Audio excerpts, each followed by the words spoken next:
Hey, everybody, this is Pastor Mike Wheeler with Christ Agape Collective, coming at you again with my friend Chad Bourquin, guitarist with Big Time Grain Company. Chad, how you doing today? Hey, Mike, how are you? It's good to have you. Thanks for taking some time on this beautiful day to talk with me. Man, isn't it beautiful? That's awesome. Well, Chad and I, if you remember last week, were talking about something that was termed a upper limit problem, and I'd asked Chad the question, uh, how are you so blessed? Chad's experienced, from my point of view at least, a ton of success over the last, especially 5 years. Not only playing guitar for a successful country band, but he's a booking agent all over the city. He's got his own music publishing company that he operates with his brother. And what else are you doing, Chad? I mean, you're like all over the place. You're doing speaking engagements, and Yep. give me a list. Keynote concerts, podcasts. Yeah. You I think we covered it. You talk at schools, and Yeah. you've got a series called Big Time Dream Big series. The Dream Big series. Yeah. And that's the one that you go in and talk to high school kids and talk to them. Tell us just a little bit about that. Yeah. So that's high school all the way into corporations. We've done all kinds of stuff with that. And our tagline on that is helping people develop their inner rock star. And because everybody's got passions in them, and everybody's got desires. Sometimes they're squelched and even forgotten, but we all have them, and they're still in there. Sometimes you have to mind them if you've waited too long, but they're there, And so, with the high schools, it's a great time to talk to them because they're in the midst of discovering what that is. I find that about maybe somewhere between 30 and 40% of the kids will raise their hands saying they know what they want to do. And then the rest don't, which is okay, that they don't know, but it's important that they know they should put themselves in a place to figure that out, instead of just letting life happen to them. Yeah, speaking of that, letting life happen to them. So as you know, I'm a pastor. And one of the things that us Christians, and you included, one of the things that we tend to run up against is our own belief that God's will for my life is somewhere down the road, or it's something I'm waiting to be imposed on me. Do you run into that with high school people? Well, we're going into secular school, so we don't really get into that language with them, but the God's will conversation is an interesting conversation. I used to believe one way, and I believe a different way now. I used to believe that, that was something that I didn't have too much of a decision on, that I had to figure out what it was. And I don't believe that anymore. I believe he gives us desires and passions, and there could even be multiple ones. But if the desire and the passion's there, then the ability to do it is there. Now I'm not talking, when I say desire, passion, I'm not talking about just, I think it would be cool to be a singer on American Idol because I want to be in front of people deal. That's not a passion. That is a idea that it's not even the right motivation. So yeah, the person that's listening to this, that's not a singer, guitar player, saxophone player, what have you, let's take music out of the equation. When you use the term find your passion, what would that look like? Could an accountant find their passion, or a seamstress find their passion? How would that look? Well, I would hope my accountant was passionate about it. Otherwise, I need a different accountant, Yeah, they should find their passion. And how it's your passion is time disappears when you're doing that activity. I mean, that was how I realized that my brother even though I started the country band Big Time Grain Company, and he was just coming in to help me with bass, I realized that he needed to be singer because, first of all, when I had an opportunity to work on practicing on anything to get better, I always grabbed a guitar. I didn't go grab a mic and say, I'm going to become a better singer. And then for him, the singing part just happens. You know, I don't know if we talked about this last time, but he came over and did a demo one day on a rough track for another project that he was working on.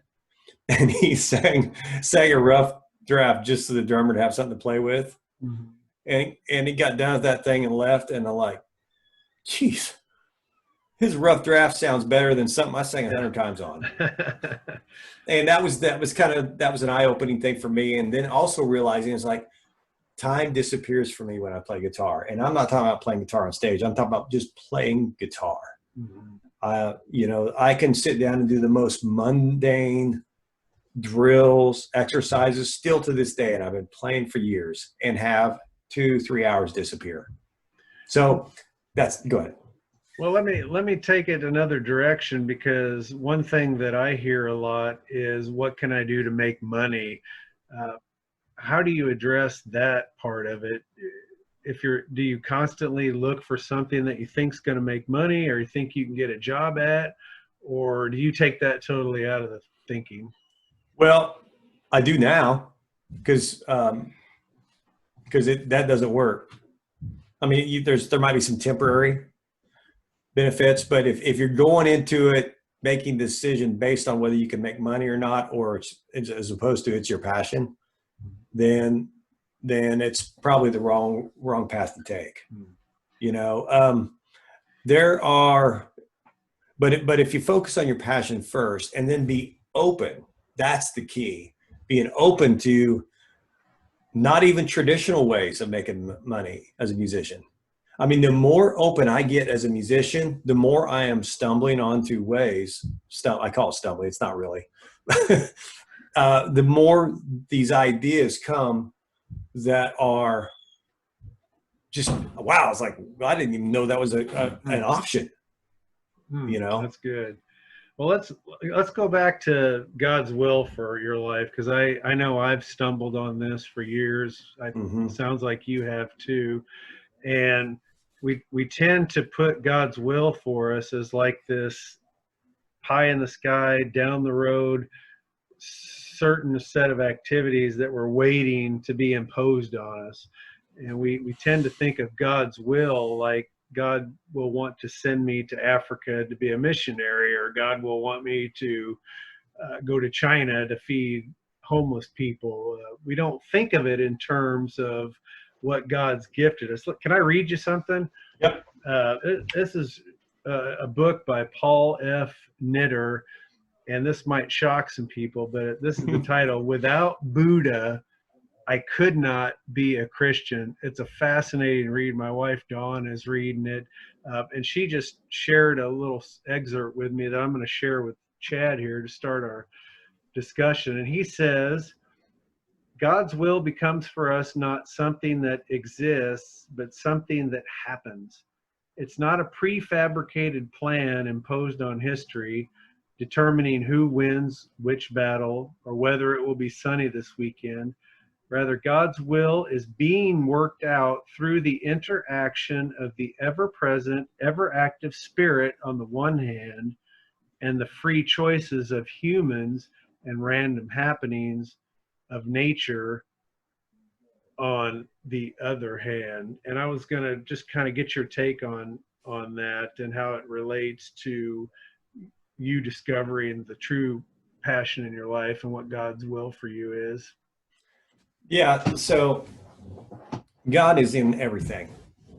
You know, he's in this conversation. He's in every activity that I do. You know, he's in my relationship with my wife, my kids. I can't put those in there. He's already there. All I can do is recognize that it's there and allow it to show through. And if I do that, then I'm taking the right steps. And the better I do that, the more I enjoy each moment of the day, the more I enjoy everything I'm doing. And that turns on this vacuum of blessings.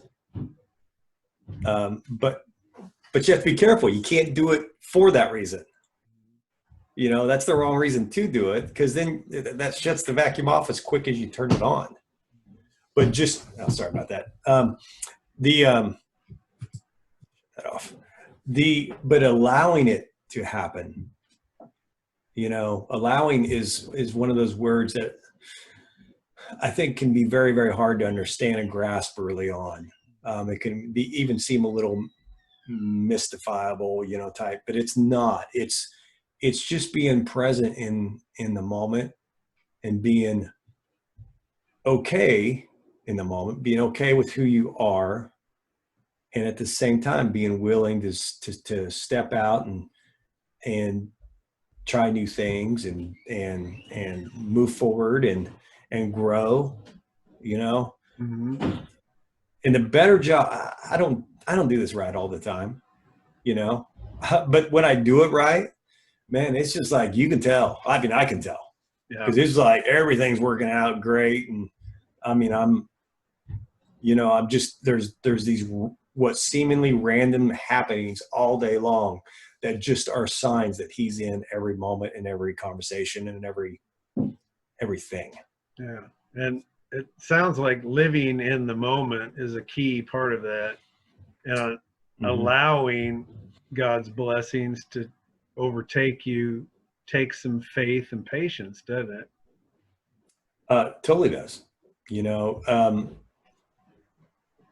And if we don't do that, then we tend to take back control of it, which is, in learning this, that was a big thing for me. And I sometimes will do that, but I'm way better now than I was, where I would get good at it, just letting it happen and watch the blessings coming in. Then I reach out and say, okay, I got this now.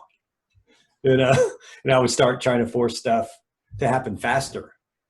Yeah. So put a pin in that of your wanting to control everything, because I want to circle back into that in a few minutes. But what this is leading up to, the reason we're talking about understanding God's will and your part to play in that, and identifying what God's gifted in you and not avoiding it or thinking it's some kind of a sin.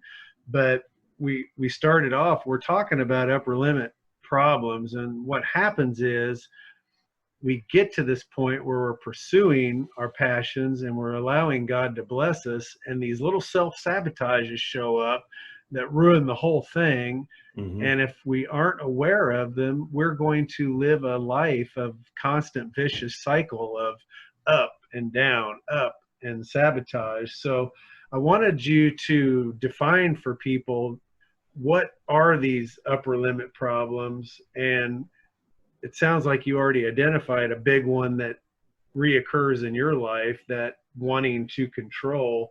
And so talk with us about what they are, how to identify them, and how to get over them. Yeah. So what they are, it's just that thing in life that it's that area in life where we feel we have a comfort zone. We feel worthy of being there. And so that can be, you know, it can be financial, can be with relationships, could be with our career, could be our family, whatever. But so what happens is the upper limits, like if this is the limit, it's right here.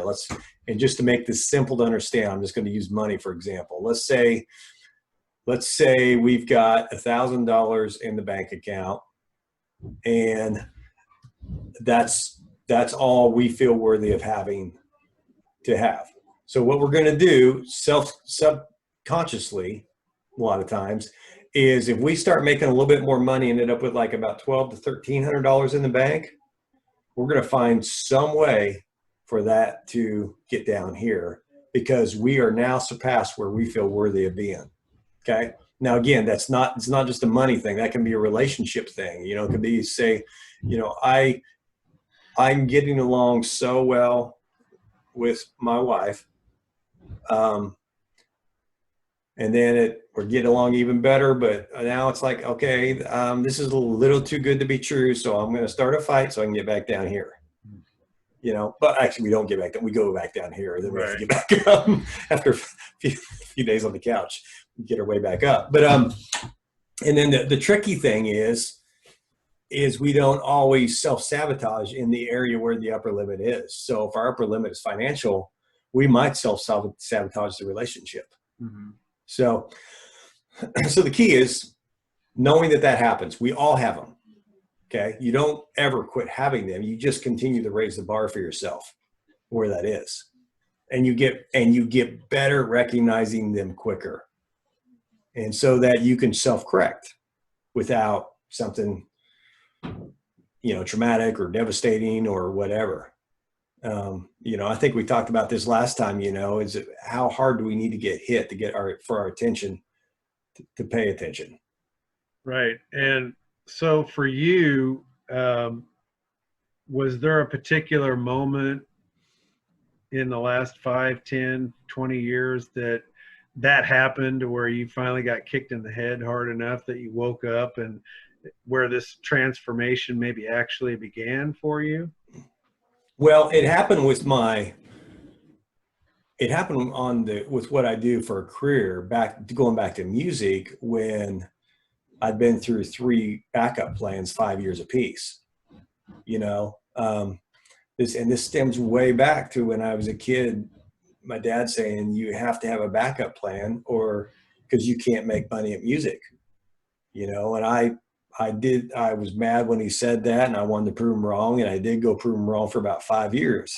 Mm-hmm. But when that thing came to an end, those words came back, and I thought, well, I guess he was right. I need to grow up and figure out a backup plan.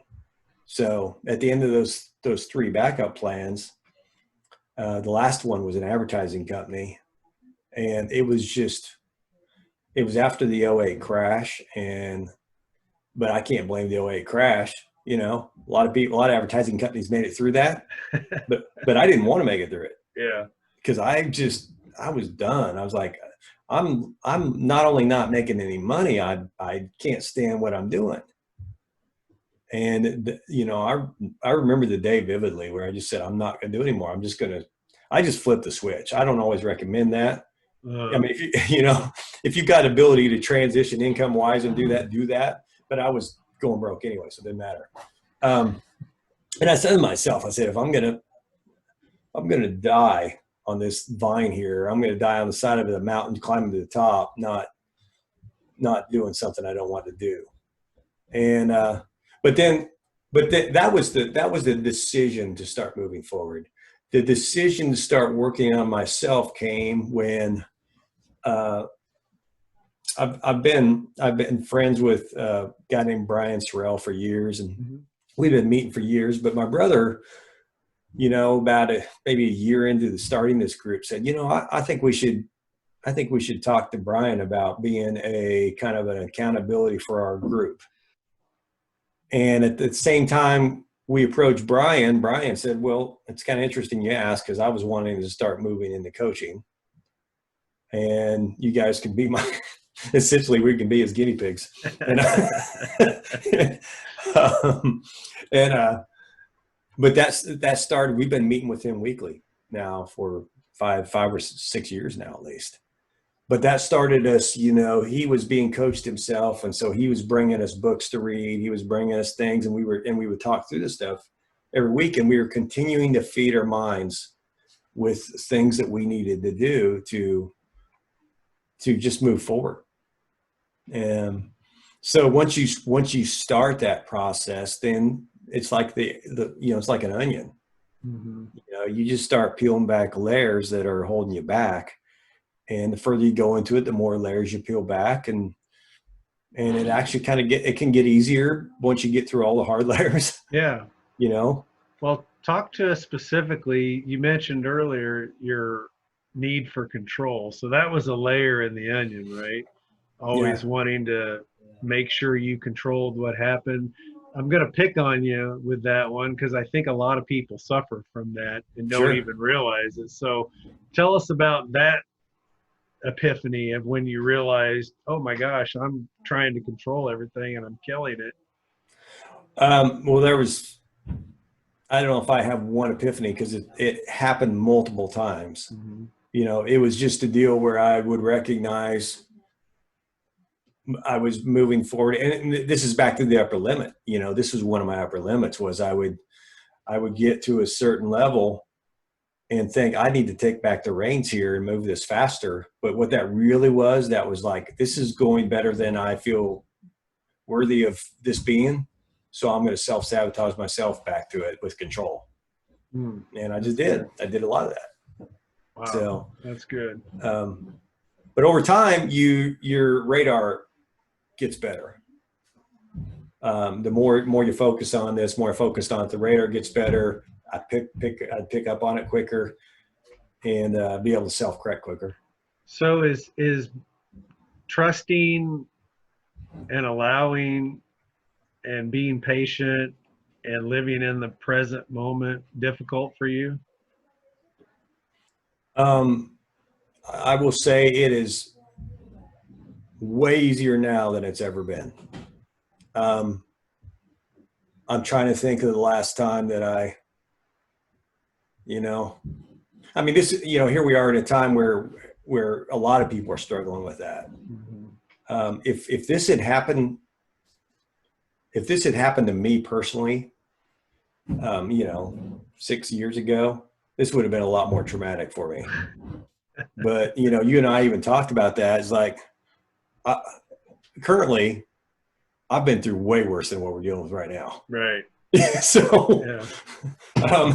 But it was all self-inflicted, Right. So, yeah. My economy has crashed on its own a few times. So yes. Yes, for I've sure. sat at home with nothing to do when everybody else was out working. So yeah, it's almost harder then because you feel like you're all alone then. Okay, so I want to circle back now that we've kind of identified what an upper limit problem is and how to identify it. We had mentioned the backup plan, and I think that bears definition. So explain to us what you mean by a backup plan versus a support plan and how to really balance that in your life. Yeah, for sure. It's pretty simple. A backup plan is something you choose to do because it's out of fear. You're afraid you're not going to get your goal or achieve your passion and do what you really want to do in life. So you have this backup plan. And so you might as well just go to the backup plan because if you got a backup plan, you're going to use it. Mm-hmm. But a support plan is different. A support plan is saying I'm making a decision to do this that may not be my ultimate deal, but it's getting me there. It's part of the process. So, and the example I always use, a perfect example is, so I was an entertainment agent for one of my backup plans during that time. And this is the first time I was an entertainment agent. And I did that because I felt like I wasn't going to get to my goal. I'm an entertainment agent again, but it's completely different because I made this decision to do it this time as a support to my ultimate goal. Instead of saying, well, this is taking time away from me playing music, I'm saying, no, I'm actually making a lot of connections. I'm meeting a lot of great people. I'm helping a lot of other artists. I'm learning things that I'm able to teach other people by being an agent. And yes, it's actually providing some income too. So it's complementing your passions rather than competing with them. And it's the exact same thing. It's the funny thing. Mm-hmm. It's not always that way, but that's to tell you that it all depends on why I chose to do it. And you may choose something out of fear in the beginning and realize, oh, no, actually it doesn't need to be out of fear. It could be a support plan. But if it's not a support plan, get rid of it as soon as you can, replace it with a support plan. How would you say you made that distinction? How do you identify it as being a proper support plan versus a incorrect backup plan that you're falling on too hard. Well, that comes down to mindset. If you don't believe you can achieve what you want to, what you're going after, then you're going to have a backup plan Mm-hmm. because the belief isn't there. So you have to have the belief first. And then the belief needs to have an expectation, eventually turn into an expectation. And that took a bit for me to understand what that meant. And then the actions need to line up with that. So somebody asked for a formula today on LinkedIn of success. And I think I said belief plus passion, or no, it was passion plus belief plus expectation plus action minus negativity equals inner rock star. That was my formula. I like that. That's good. So to wrap things up, based on our conversation and what I opened up and read, do you feel like you're partnering now with the Spirit and creating this will for your life, this ultimate plan, or do you feel like you're just kind of doing the best you can and waiting for something to happen? It's definitely the first. There's no way I can explain away all of the what some would call circumstances unless I had a partnership going on there. Yeah. It's just Yeah. there's too much random, what would be viewed as random, and there's no other way for me to explain it. It's Yeah. partnership. Awesome. Well, Chad, thanks for taking time to talk with us. I'm going to leave it right there because that's a lot to chew on for people. But I think this conversation needs to be held. And Chad and I would meet for coffee over the last 4 or 5 years, and we would talk about this kind of stuff. And with the shutdown and me figuring out what Zoom is, I'm supposed to be a pastor to help people as my career, and I thought, we need to share this. We need to share this information. We need to get this out there. And I know the Spirit is just leading all kinds of people to the first revelation of this. Like, wow, I've never heard of that before. My pastor never talks about that in church. So these are the kind of things that I think God is wanting to do in us through this shutdown. I think He locked us all inside and said, you're grounded for 40 days until people will shut up and quit trying to manage everything and listen to me. So I'm hopefully participating in that to get people to wake up and listen to the Spirit inside. But we will do another one of these hopefully next week. And if you want to get to know Chad, he recommends LinkedIn. Yep. Look up Chad Bourquin, Bourquin, right? That's it. Chad Bourquin on LinkedIn. But for now, this is Pastor Mike, and great having you with me. I will look forward to our conversations again next week. Thanks, Chad. Yep. Thanks, Mike.